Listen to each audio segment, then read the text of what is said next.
നമസ്കാരം. തീരാത്ത ചോരക്കളി.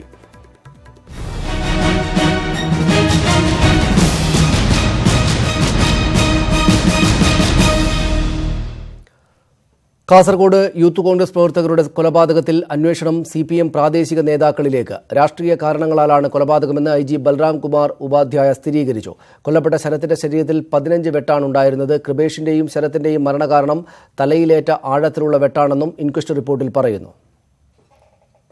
പ്രദേശത്ത് നിലനിൽക്കുന്ന CPM കോൺഗ്രസ് സംഘർഷത്തിന്റെ തുടർച്ചയാണ് ക്രൂര കൊലപാതകമെന്നാണ് FIR.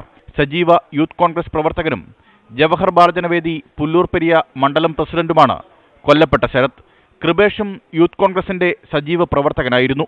തികച്ചും ആസൂത്രിതമായി പ്രൊഫഷണൽ കൊലയാളികളെ ഉപയോഗിച്ചാണ് കൊല നടത്തിയതെന്നാണ് പോലീസിന്റെ നിഗമനം.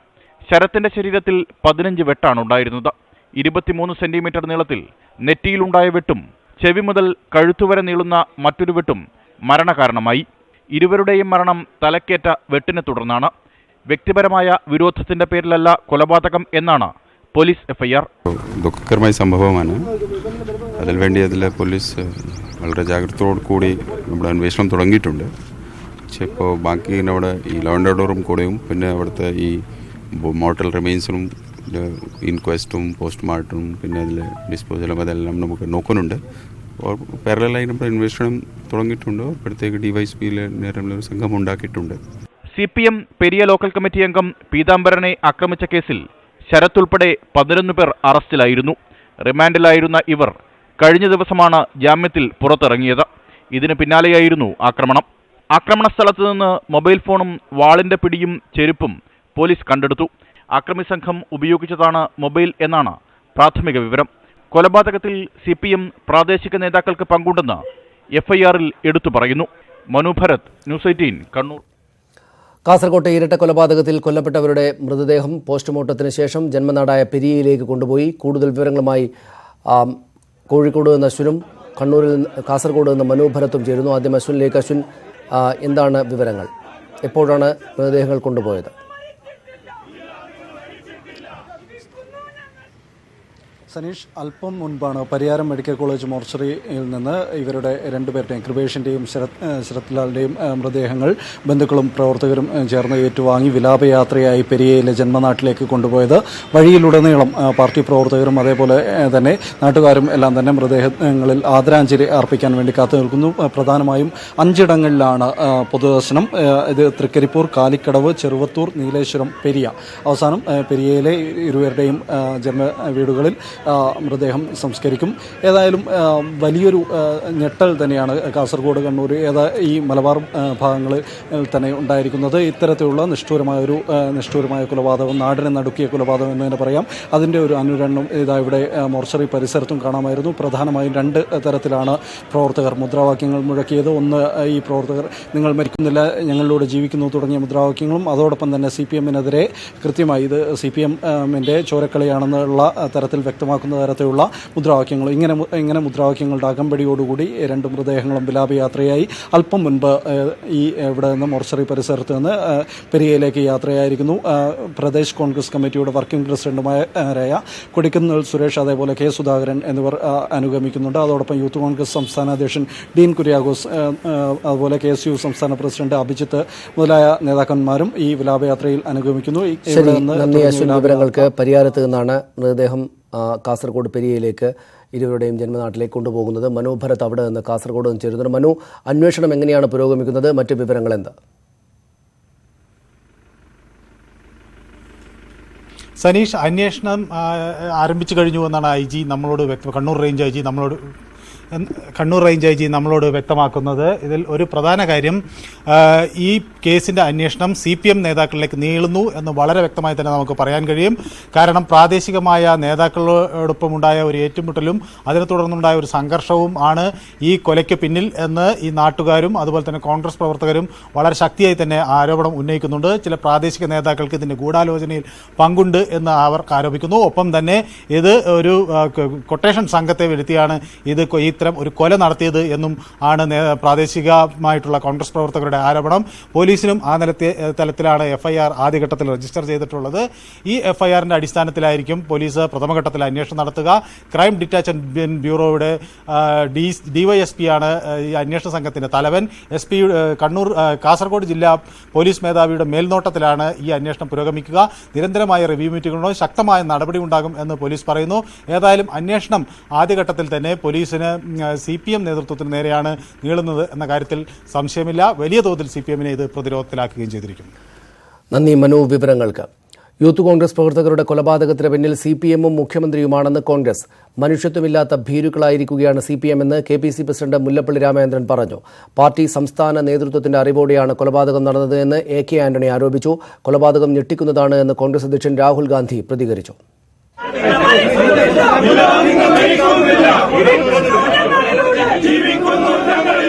യൂത്ത് കോൺഗ്രസ് പ്രവർത്തകരുടെ കൊലപാതകം CPM ആസൂത്രണം ചെയ്ത് നടപ്പാക്കിയതാണെന്ന് കോൺഗ്രസ് ആരോപിച്ചു. രാഷ്ട്രീയ എതിരാളികളെ വകവരുത്തുന്ന ഭീരുക്കളാണ് CPMകാരെന്ന് KPCC പ്രസിഡന്റ് മുല്ലപ്പള്ളി രാമചന്ദ്രൻ പറഞ്ഞു. ഇത് കമ്മ്യൂണിസ്റ്റ് മാർക്സിസ്റ്റ് പാർട്ടിയുടെ അറിവോടുകൂടി സമ്മതത്തോടെ ആസൂത്രിതമായി നടന്നതാണ്. എല്ലാ കൊലപാതകവും നടന്നു കഴിഞ്ഞാൽ ഞങ്ങൾ അറിയില്ല എന്ന് പറയൂ. അവർക്ക് പൂർണ്ണമായ പങ്കാളിത്തമുണ്ട്. ഇവിടെ ജനങ്ങളുടെ ജീവന് സുരക്ഷ നടക്കാനാകാത്ത ആളുകളാണോ ഈ സുരക്ഷാ യാത്രകന്മാർ പോകുന്നത്? നാണം കെട്ടവർ. യഥാർത്ഥ കമ്മ്യൂണിസ്റ്റുകാർ മനുഷ്യസ്നേഹിയാണ്. ഇവർക്ക് ഒരു മനുഷ്യസ്നേഹവുമില്ല. പ്രാകൃതന്മാർ, സ്റ്റാലിനിസ്റ്റുകൾ, രാഷ്ട്രീയ എതിരാളികളെ വകവരുത്താം ഭീരുക്കൾ.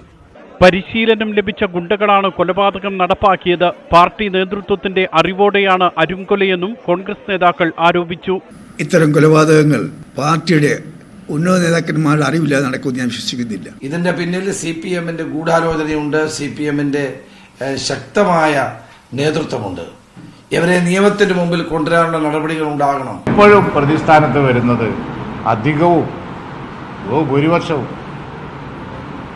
വീണ്ടും വീണ്ടും ഭരണകക്ഷിയായ CPM ആണ്. ലോക്കൽ സെക്രട്ടറിക്ക് ഇതിൽ പങ്കുണ്ട് എന്ന് പോലീസുകാരും ഇപ്പോൾ പറയുന്നുണ്ട്. ഇത് ആസൂത്രണം ചെയ്തത് ലോക്കൽ സെക്രട്ടറിയാണ് എന്നാണ് ഞങ്ങൾക്ക് കിട്ടിയത്.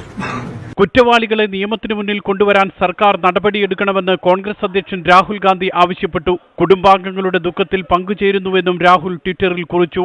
കണ്ണൂരിലെ ഷുഹൈബിന്റെ കൊലപാതകത്തിന് സമാനമാണ് കാസർഗോഡ് കൊലപാതകമെന്നും കോൺഗ്രസ് നേതാക്കൾ പറഞ്ഞു. സംസ്ഥാനത്ത് സമാധാനം വേണമെന്ന് CPM ആഗ്രഹിക്കുന്നില്ലെന്നും പാർലമെന്റ് തെരഞ്ഞെടുപ്പിൽ ജനങ്ങൾ ഇതിന് മറുപടി നൽകുമെന്നും കോൺഗ്രസ് നേതാക്കൾ പറഞ്ഞു. News desk news 18. കാസർഗോഡ് ഇരട്ട കൊലപാതകത്തിൽ ഒടുവിൽ മൗനം വെടിഞ്ഞ് CPM. കൊലപാതകത്തെ അപലപിച്ച CPM സംസ്ഥാന സെക്രട്ടറി കോടിയേരി ബാലകൃഷ്ണൻ കുറ്റക്കാരെ പാർട്ടി സംരക്ഷിക്കില്ല എന്ന് വ്യക്തമാക്കി.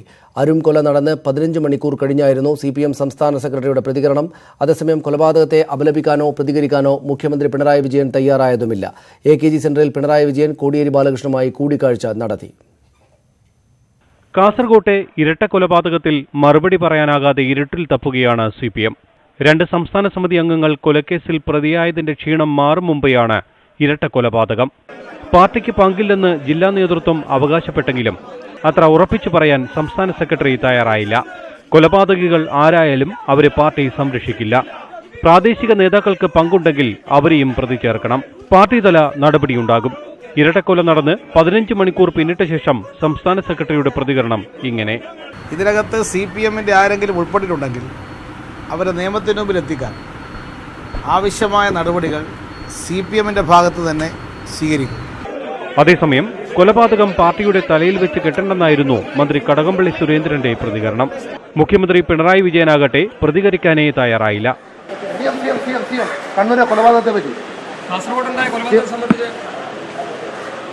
സമാധാനം എന്ന മുദ്രാവാക്യവുമായി LDFന്റെ കേരള സംരക്ഷണ യാത്രയ്ക്കിടെയാണ് ഇരട്ട കൊലപാതകം.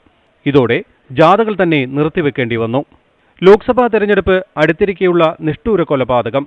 ഇത് തിരിച്ചടിയാകുമെന്ന് മുൻകൂട്ടി കണ്ടാണ് കൊലയാളികളെ തള്ളിപ്പറഞ്ഞ് സംസ്ഥാന നേതൃത്വം പ്രതികരിച്ചത്. ന്യൂസ് 18 തിരുവനന്തപുരം. അതിക്രൂരവും ആസൂത്രിതവുമായ കൊലപാതകത്തിന്റെ ഞെട്ടലിലാണ് കാസർഗോഡ് കല്യോട്ട് ഗ്രാമം. TP ചന്ദ്രശേഖരനെ വധിച്ചതുപോലെ ജീപ്പ് കൊണ്ട് ബൈക്ക് ഇടിച്ചു വീഴ്ത്തിയാണ് ഇരുവരെയും വെട്ടിക്കൊന്നത്. വഴിയിൽ വെച്ച് വെട്ടിവീഴ്ത്തിയ ശേഷം കൃപേഷിനെ സമീപത്തെ കുറ്റിക്കാട്ടിലേക്ക് കൊണ്ടുപോയി വീണ്ടും വെട്ടിനുറുക്കിയെന്നാണ് പോലീസിന്റെ പ്രാഥമിക കണ്ടെത്തൽ.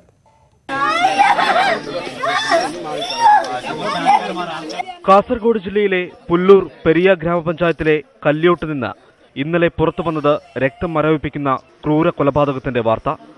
8:30യോടെയാണ് കൂരങ്കര സ്വദേശികളായ 27-കാരൻ ശരത് ലാലും 21-കാരൻ കൃപേഷും ആക്രമിക്കപ്പെട്ടത്. ബൈക്കിൽ ശരത്തിന്റെ വീട്ടിലേക്ക് പോവുകയായിരുന്നു ഇരുവരും. പിന്നാലെ ജീപ്പിലെത്തിയ സംഘം ബൈക്ക് തട്ടിമറിച്ച ശേഷമാണ് വെട്ടിയത്. ശരത്തിനെ റോട്ടിലിട്ട് തന്നെ വെട്ടി. കൃപേഷിനെ സമീപത്തെ കുറ്റിക്കാട്ടിലിട്ടാണ് വെട്ടിവീഴ്ത്തിയത്. ഇത്രമാത്രം ഈ രണ്ട് കുട്ടികളാണ്. ആ ഒരു പരിഗണന വെച്ചിട്ട് കാലോ കയ്യോ വെട്ടിയാൽ തന്നെ തീരാവുന്ന ഒരു പ്രശ്നം. കൊലപാതകത്തിൽ കൊണ്ടുകൊണ്ട് യാതൊരു ആവശ്യകതയില്ല. അതിന് മാത്രം ഒരു ഭീകര പ്രശ്നങ്ങൾ ഇവിടെയില്ല. തീവ്രവാദികൾ അങ്ങനെ ആ രീതിയിലുള്ള രാഷ്ട്രീയ പ്രവർത്തനം ഈ കോൺഗ്രസിന്റെ ഭാഗത്ത് ഇവിടെയില്ല. അക്രമത്തിനു ശേഷം അതുവഴി പോയവരാണ് ശരത്തിനെ വെട്ടേറ്റ നിലയിൽ കണ്ടെത്തിയത്. തുടർന്ന് കോൺഗ്രസ് പ്രവർത്തകരും നാട്ടുകാരും ചേർന്നാണ് കാസർഗോഡ് ജനറൽ ആശുപത്രിയിൽ എത്തിച്ചത്. ശരത്തിനെ ആശുപത്രിയിൽ എത്തിച്ച ശേഷമാണ് ഒപ്പം കൃപേഷുമുണ്ടെന്ന വിവരം ലഭിക്കുന്നത്. പിന്നീട് നടത്തിയ അന്വേഷണത്തിൽ ബൈക്ക് കിടന്നിരുന്നതിന് 150 മീറ്റർ അകലെയായി കൃപേഷിനെ കണ്ടെത്തുകയായിരുന്നു. പോലീസാണ് കൃപേഷിനെ ആശുപത്രിയിൽ എത്തിച്ചത്. ആശുപത്രിയിൽ എത്തിക്കും മുമ്പ് തന്നെ കൃപേഷ് മരിച്ചിരുന്നുവെന്നാണ് ആശുപത്രി റിപ്പോർട്ട്. മംഗലാപുരത്തെ ആശുപത്രിയിലേക്ക് കൊണ്ടുപോകും വഴിയാണ് ശരത്ത് മരിച്ചത്. അശ്വിൻ വല്ലത്ത്, ന്യൂസ് 18, കണ്ണൂർ. കോളേജിൽ വിദ്യാർത്ഥികൾ തമ്മിലുണ്ടായ സാധാരണ ഏറ്റുമുട്ടലാണ് കാസർകോട്ടെ അതിക്രൂരമായ കൊലപാതകത്തിലേക്ക് എത്തിയത്. മുന്നാട് പീപ്പിൾസ് കോളേജിൽ ഉണ്ടായ ചെറിയ അഭിപ്രായ വ്യത്യാസമാണ് പെരിയ മേഖലയുടെ സമാധാനം തകർക്കുന്ന വിധത്തിലേക്ക് വളർന്നത്. മുന്നാട് പീപ്പിൾസ് കോളേജിൽ KSU പ്രവർത്തകർക്ക് മർദ്ദനമേറ്റതോടെയാണ് പെരിയ അക്രമസംഭവങ്ങളുടെ തുടക്കം. കോളേജിലെ SFI KSU സംഘർഷത്തെ യൂത്ത് കോൺഗ്രസ് DYFI പ്രവർത്തകർ ഏറ്റെടുക്കുകയായിരുന്നു. KSU പ്രവർത്തകൻ ആക്രമിക്കപ്പെട്ടതിന് മറുപടിയായി CPM ലോക്കൽ കമ്മിറ്റി അംഗം പീതാംബരൻ ആക്രമിക്കപ്പെട്ടു. പീതാംബരൻ ആക്രമിച്ച കേസിൽ ശരത്ലാൽ ഉൾപ്പെടെ 11 യൂത്ത് കോൺഗ്രസ് പ്രവർത്തകർ റിമാൻഡിലാവുകയും ചെയ്തു. ഇവർ പുറത്തിറങ്ങിയ ഉടനെയായിരുന്നു ആക്രമണം. ഇരുവർക്കും ഭീഷണി ഉണ്ടായിരുന്നതായി നാട്ടുകാർ സ്ഥിരീകരിക്കുന്നു. സത്യന്റെ വീട് എറിഞ്ഞു പൊളിച്ച് എന്നിട്ട് പോലീസിൽ പരാതി കൊടുത്തിട്ട് പോലീസുകാര് ഇതിന് മുൻകരുതൽ എടുത്തില്ല എന്നുള്ളതാണ്. അത് കള്ളത്തരം പറയുന്നതാണെന്ന് വെച്ചിട്ട് ആ കേസില്ലാതാക്കി. അതാണ് ഈ സംഭവം രൂക്ഷമായത്. തികച്ചും പ്രാദേശികമായ പ്രശ്നത്തിന്റെ പേരിലുണ്ടായ അടിയും തിരിച്ചടിയും നിരീക്ഷിക്കുന്നതിൽ പോലീസിനും ഗുരുതര വീഴ്ച വന്നുവെന്നാണ് ആരോപണം. കേസിൽ ജാമ്യത്തിലിറങ്ങിയവർ ആക്രമിക്കപ്പെടാനുള്ള സാധ്യത പരിഗണിച്ചില്ല. ആക്രമണ ഭീഷണിയുണ്ടെന്ന് ശരത്ലാൽ തന്നെ ബന്ധുക്കളോടും സുഹൃത്തുക്കളോടും പറയുകയും ചെയ്തിരുന്നു. ന്യൂസ് 18, കാസർഗോഡ്. മിന്നൽ ഹർത്താൽ ആഹ്വാനം ചെയ്ത യൂത്ത് കോൺഗ്രസ് സംസ്ഥാന അധ്യക്ഷൻ ഡീൻ കുര്യാക്കോസ് അടക്കം 3 പേർക്കെതിരെ ഹൈക്കോടതി സ്വമേധയാ കേസെടുത്ത് കോടതി അലക്ഷ്യ നടപടി തുടങ്ങി. ഹർത്താലിനെ തുടർന്ന് നിർത്തിവെച്ച പൊതുഗതാഗത സംവിധാനങ്ങളടക്കം ഉടൻ പുനഃസ്ഥാപിക്കാൻ സർക്കാരിന് കോടതി നിർദ്ദേശം നൽകി. നിയമവിരുദ്ധ ഹർത്താൽ ആഹ്വാനം ചെയ്തവർ അതിന്റെ പ്രത്യാഘാതം നേരിടേണ്ടി വരുമെന്നും ചീഫ് ജസ്റ്റിസ് മുന്നറിയിപ്പ് നൽകി. കേസിനെ നിയമപരമായി നേരിടുമെന്ന് ഡീൻ കുര്യാക്കോസ് പ്രതികരിച്ചു. മിന്നൽ ഹർത്താലിനെതിരെ സ്വമേധയാ കേസെടുത്തുകൊണ്ടാണ് ഹൈക്കോടതി രൂക്ഷമായ ഭാഷയിൽ വിമർശനം നടത്തിയത്. ഹർത്താലിലുണ്ടാകുന്ന അക്രമങ്ങളുടെയും നാശനഷ്ടങ്ങളുടെയും ദൃശ്യങ്ങൾ ചിത്രീകരിച്ച് കോടതിയിൽ ഹാജരാക്കാൻ സർക്കാരിന് നിർദ്ദേശം നൽകി. ഇങ്ങനെയുണ്ടാകുന്ന നഷ്ടം ഹർത്താൽ ആഹ്വാനം ചെയ്തവരിൽ നിന്ന് ഈടാക്കണമെന്നും ഹൈക്കോടതി പറഞ്ഞു. ഹർത്താൽ പൊതുജനങ്ങൾക്കും വിദ്യാർത്ഥികൾക്കും ഉണ്ടാകുന്ന ബുദ്ധിമുട്ട് ന്യായീകരിക്കാൻ കഴിയുന്നതല്ല. നിയമവിരുദ്ധ ഹർത്താലിന്റെ പേരിൽ പൊതു സർവീസുകൾ നിർത്തിവെക്കരുത്. നിർത്തിവെച്ചാൽ അത് കോടതി ഉത്തരവിന്റെ ലംഘനമായി കണക്കാക്കേണ്ടി വരും. ഹർത്താലിനെതിരെ കർശന നടപടി സ്വീകരിക്കാൻ DGP പോലീസിന് നിർദ്ദേശം നൽകിയതായി സർക്കാർ കോടതിയെ അറിയിച്ചു. ഡീൻ കുര്യാക്കോസ് അടക്കം 3 പേർക്കെതിരെ സിവിൽ ക്രിമിനൽ കോടതിയലക്ഷ്യ നടപടി സ്വീകരിക്കാനാണ് ഹൈക്കോടതി ഉത്തരവ്. കോടതി നടപടികളെ ബഹുമാനിക്കുന്നുവെന്നും കേസിനെ നിയമപരമായി നേരിടുമെന്നും ഡീൻ കുര്യാക്കോസ് പ്രതികരിച്ചു. കോടതിയുടെ നടപടിക്രമങ്ങളുമായി ഞങ്ങൾ 100% സഹകരിക്കും. ഞങ്ങൾ ഒരു കോടതിക്കും എതിരല്ല. ഞങ്ങൾക്കൊറ്റ ചോദ്യമേ ഉള്ളൂ, ഞങ്ങളുടെ സഹപ്രവർത്തകർക്ക് ഈ നാട്ടിൽ ജീവിക്കാനുള്ള അവകാശമില്ലേ? കാസർഗോഡ് UDF ജില്ലാ chairman Kamaruddin, UDF convener Govindan Nair എന്നിവരാണ് കോടതിയലക്ഷ്യ നടപടി നേരിടേണ്ട മറ്റു 2 പേർ. വെള്ളിയാഴ്ച കേസ് പരിഗണിക്കുമ്പോൾ സർക്കാരിനോട് വിശദമായ റിപ്പോർട്ട് ഹാജരാക്കാനും കോടതി നിർദ്ദേശിച്ചു. ന്യൂസ് 18, കൊച്ചി. കാസർഗോഡ് കൊലപാതകങ്ങളിൽ പ്രതിഷേധിച്ച് യൂത്ത് കോൺഗ്രസ് അർദ്ധരാത്രി ആഹ്വാനം ചെയ്ത ഹർത്താലിൽ ചിലയിടങ്ങളിൽ അക്രമമുണ്ടായി. പല സ്ഥലങ്ങളിലും ബസ്സുകൾ തടയുകയും നിർബന്ധിച്ച് കടകൾ അടപ്പിക്കുകയും ചെയ്തു. സ്കൂളുകൾ പ്രവർത്തിച്ചില്ല. സർക്കാർ ഓഫീസുകളിൽ ഹാജർ നില കുറഞ്ഞു. ബസ് തടഞ്ഞ് യാത്രക്കാരെ ഇറക്കിവിട്ടതിനെതിരെ വ്യാപക പ്രതിഷേധവുമുണ്ടായി. ഹർത്താലിന്റെ തുടക്കത്തിൽ ജനജീവിതം സാധാരണഗതിയിലായിരുന്നു. എന്നാൽ 9 മണിയോടെ സ്ഥിതി മാറി. യൂത്ത് കോൺഗ്രസ് പ്രവർത്തകർ ബസ്സുകൾ വഴിയിൽ തടഞ്ഞു. കടകൾ നിർബന്ധിച്ചടപ്പിച്ചു. അക്രമം നടത്തിയവരെ അറസ്റ്റ് ചെയ്യാൻ ശ്രമിച്ചത് പല സ്ഥലങ്ങളിലും സംഘർഷത്തിലേക്ക് നീങ്ങി.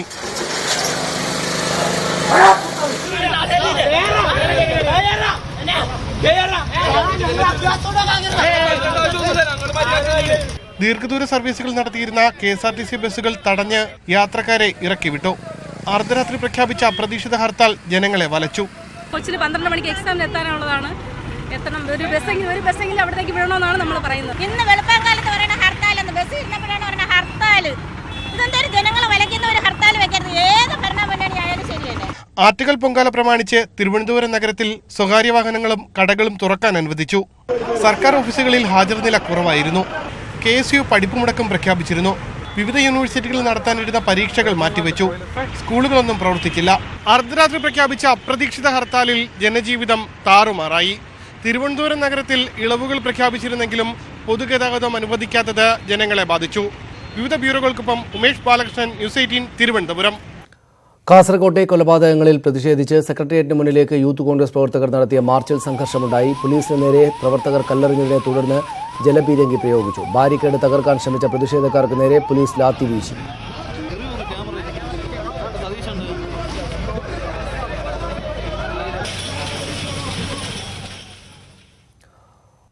വാർത്തകൾ തുടരുന്നു. തിരിച്ചടിച്ച് സൈന്യം.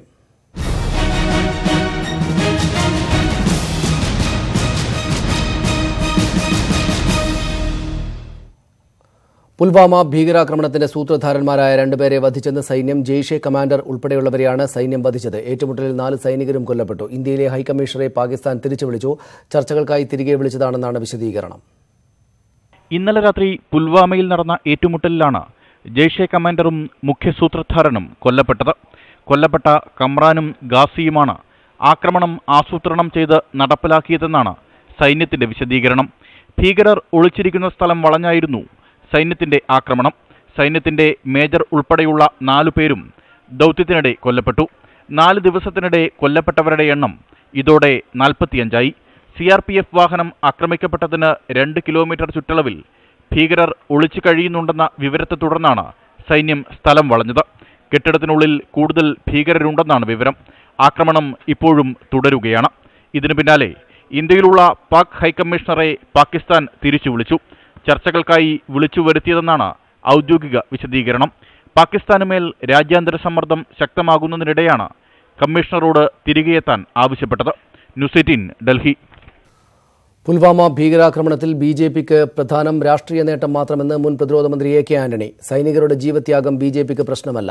ഇന്ത്യൻ സൈന്യം ഭീകരർക്ക് മുന്നിൽ മുട്ടുമടക്കില്ല എന്നും AK ആന്റണി പറഞ്ഞു. ചാരവൃത്തി ആരോപിച്ച് പാകിസ്ഥാൻ ജയിലിൽ അടച്ചിരിക്കുന്ന കുൽഭൂഷൺ ജാദവിന്റെ കേസിൽ ഹേഗിലെ അന്താരാഷ്ട്ര കോടതി ഇന്നു മുതൽ വാദം കേൾക്കും. ചാരവൃത്തി ആരോപിച്ച് 2017 ഏപ്രിലിൽ കുൽഭൂഷൺ ജാദവിന് പാകിസ്ഥാൻ പട്ടാള കോടതി വധശിക്ഷ വിധിച്ചിരുന്നു. ഇതിനെ ചോദ്യം ചെയ്ത് ഇന്ത്യ അന്താരാഷ്ട്ര കോടതിയിൽ അപ്പീൽ സമർപ്പിക്കുകയായിരുന്നു. മുൻ നാവികസേന ഉദ്യോഗസ്ഥനാണ് കുൽഭൂഷൺ ജാദവ്.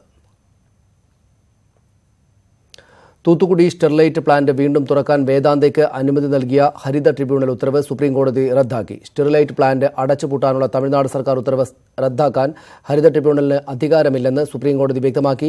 സർക്കാർ ഉത്തരവിനെതിരെ വേദാന്തയ്ക്ക് മദ്രാസ് ഹൈക്കോടതിയെ സമീപിക്കാം എന്ന് ജസ്റ്റിസ് രോഹിൻടൺ നരിമാൻ, വിനീത് ശരൺ എന്നിവരടങ്ങിയ സുപ്രീംകോടതി ബെഞ്ച് വ്യക്തമാക്കി.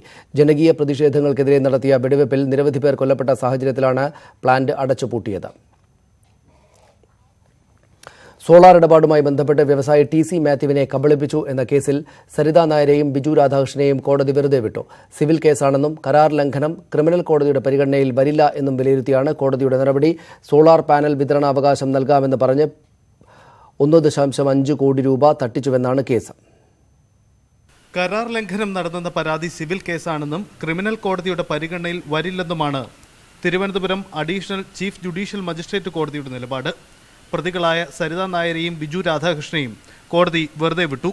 തിരുവനന്തപുരം സ്വദേശി TC മാത്യുവിൽ നിന്ന് 1.5 കോടി രൂപ തട്ടിച്ചെന്നാണ് കേസ്.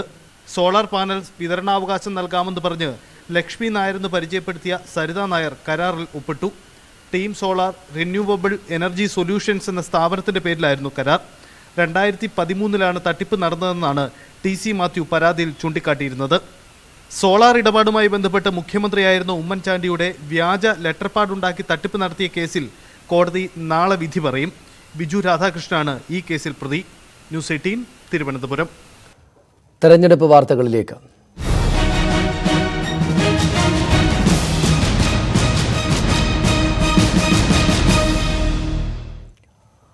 അധിക സീറ്റ് അവകാശവാദത്തിൽ കേരള കോൺഗ്രസിനെ അനുനയിപ്പിക്കാൻ മുസ്ലിം ലീഗ് നേതൃത്വം. സീറ്റ് വിഭജനം സംബന്ധിച്ച് മുസ്ലിം ലീഗിന്റെയും കേരള കോൺഗ്രസ് എമ്മിന്റെയും നേതാക്കൾ തമ്മിൽ അനൗപചാരിക ചർച്ച നടത്തി. ഇന്ന് നടത്താൻ നിശ്ചയിച്ചിരുന്ന ഉഭയകക്ഷി ചർച്ച മാറ്റിവെച്ച സാഹചര്യത്തിലാണ് MLA ഹോസ്റ്റലിൽ ഇരു പാർട്ടികളുടെയും നേതാക്കൾ ചർച്ച നടത്തിയത്. ഈ മാസം 25-ന് എറണാകുളത്ത് വെച്ച് ഉഭയകക്ഷി ചർച്ച നടത്താനാണ് UDF ആലോചിക്കുന്നത്. കോട്ടയം പാർലമെന്റ് സീറ്റിൽ അവകാശവാദം ഉന്നയിച്ച് യൂത്ത് ഫ്രണ്ട് 14 ജില്ലാ അധ്യക്ഷന്മാരും ഒപ്പിട്ട നിവേദനം youth front party chairman KM മാണിക്ക് കൈമാറി. Jose K Mani youth front അധ്യക്ഷനായിരിക്കെ നൽകിയ സീറ്റ് തങ്ങൾക്ക് അവകാശപ്പെട്ടതാണ് എന്ന വാദമാണ് യൂത്ത് ഫ്രണ്ട് ഉന്നയിക്കുന്നത്. കോട്ടയം സീറ്റിൽ കണ്ടെന്നിട്ട് ജോസഫ് വിഭാഗവും മാണിക്കൊപ്പമുള്ള ഒരുപറ്റം നേതാക്കളും നീക്കം നടത്തുന്നതിനിടെയാണ് യൂത്ത് ഫ്രണ്ടും ആവശ്യവുമായി രംഗത്ത് വന്നിരിക്കുന്നത്. ജോസ് കെ മാണി മത്സരിച്ച കോട്ടയം സീറ്റ് തന്നെ തങ്ങൾക്ക് വേണമെന്ന് KM മാണിക്ക് നൽകിയ നിവേദനത്തിൽ യൂത്ത് ഫ്രണ്ട് വ്യക്തമാക്കുന്നു. 14 ജില്ലാ അധ്യക്ഷന്മാരും ഒപ്പിട്ട നിവേദനമാണ് മാണിക്ക് മുന്നിൽ സമർപ്പിച്ചത്. യൂത്ത് ഫ്രണ്ട് ജില്ലാ പ്രസിഡന്റുമാരെല്ലാം ഒപ്പിട്ടിട്ട് മാണി സാറിനും PJ സാറടക്കം പാർട്ടി നേതൃത്വത്തിന് നിവേദനം നൽകിയിട്ടുണ്ട്. തീർച്ചയായിട്ടും അത് യൂത്ത് ഫണ്ട് കിട്ടണമെന്ന് ആഗ്രഹിക്കുന്നു. പാർട്ടി ഈ തരുമെന്ന് പ്രതീക്ഷിക്കുന്നു. പിന്നെ അതോടൊപ്പം മാത്രമല്ല, ഇപ്പോൾ കേരള കോൺഗ്രസിന് രണ്ടാമതൊരു സീറ്റ് കൂടെ വേണമെന്നുള്ള ആവശ്യമുണ്ട്. തീർച്ചയായും രണ്ടാമത് സീറ്റ് ലഭിക്കുകയും വേണം. അതിനുള്ള യോഗ്യതയും കേരള കോൺഗ്രസിനുണ്ട്. അതിലൊരു seat Kerala Congress youth fund തരണം. മുൻ ബ്ലോക്ക് പഞ്ചായത്ത് പ്രസിഡന്റും ജില്ലാ പഞ്ചായത്ത് അംഗവുമായിരുന്ന യൂത്ത് ഫ്രണ്ട് അധ്യക്ഷൻ സജി മഞ്ഞക്കടമ്പലിനെ സ്ഥാനാർത്ഥിയാക്കാനുള്ള നീക്കമാണ് ഇതുവഴി നടക്കുന്നത്. സ്റ്റീഫൻ ജോർജ്, പ്രിൻസ് ലൂക്കോസ്, തോമസ് ചാഴിക്കാടൻ തുടങ്ങി ഒരുപറ്റം മാണി ഗ്രൂപ്പ് നേതാക്കൾ കോട്ടയം സീറ്റിനായുള്ള ചരടുവലി ശക്തമാക്കിയിരിക്കെയാണ് യൂത്ത് ഫ്രണ്ടും സജീവ നീക്കം ആരംഭിച്ചത്. ന്യൂസ് 18 കോട്ടയം.